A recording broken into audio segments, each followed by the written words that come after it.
బూతులు మాట్లాడకుండా అరికట్టేలా ప్రత్యేక చట్టం చేయాలని గన్నవరం ఎమ్మెల్యే ప్రభుత్వ విప్ యార్లగడ్డ వెంకట్రావు శాసనసభ వేదికగా విజ్ఞప్తి చేశారు.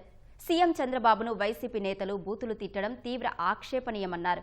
ప్రశ్నోత్తరాల సమయంలో లేదు, అవును, ఉత్పన్నం, కాదు అనే మాటలు కాకుండా శాసనసభ సమావేశాలను ప్రత్యక్ష ప్రసారం ద్వారా చూసే ప్రజలకు అర్థమయ్యేలా సమాధానాలు ఉండాలన్నారు.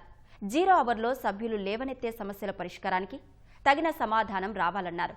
వీటిపై రూలింగ్ ఇవ్వాలని యార్లగడ్డ విజ్ఞప్తి చేశారు.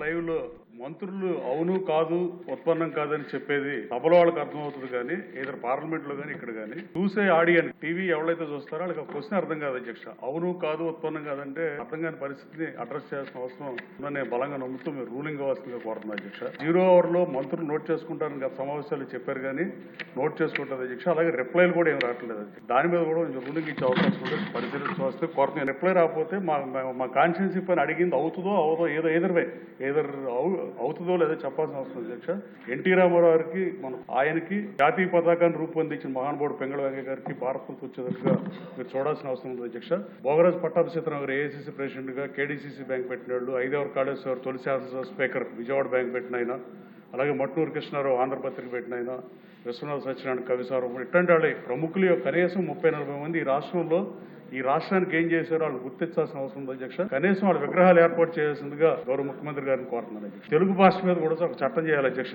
అంబటి రాంబాబు గారు గౌరవ ముఖ్యమంత్రిని అగౌరవంగా అట్లా దూషించి లైవ్ లో వచ్చిన తర్వాత కూడా ఇక చట్టం చేయకపోతే ఈ శాసనసభ విట్నెస్ కాదు. అధ్యక్ష, ప్రజా సమస్యలు పరిష్కృతకి సభం తప్ప చంద్రబాబు నాయుడు గారిని తిట్టినా కూడా వాళ్ళు ప్రతిపక్షంలో ఉన్నప్పుడు 15వ శాసనసభ అధికారంలో ఉన్నప్పుడు అమల్లో ఉన్నప్పుడు వాళ్ళు మంత్రి పదవుల కోసం బుద్ధులు ఇట్టారు. అధ్యక్ష, ఇప్పుడు ప్రతిపక్ష పార్టీగా ఉండి కూడా బండబుద్ధులు తిడుతున్నారు. అధ్యక్ష, దీని మీద చట్టం చేయకపోతే ఇది ఆగదు. అధ్యక్ష, ముఖ్యమంత్రి గారు కూడా దీన్ని సీరియస్ గా తీసుకుని తెలుగు భాషకు పోయినసారి 10 కోట్లు కేటాయించిన ధన్యవాదాలే, కానీ తెలుగు భాషను కాపాడాలంటే ఈ బూతులను అరికట్టాల్సిన అవసరం, దీని మీద ప్రత్యేక చట్టం తేవాలని మనస్ఫూర్తిగా మిమ్మల్ని కోరుతున్నాను. అధ్యక్ష, థ్యాంక్ యూ.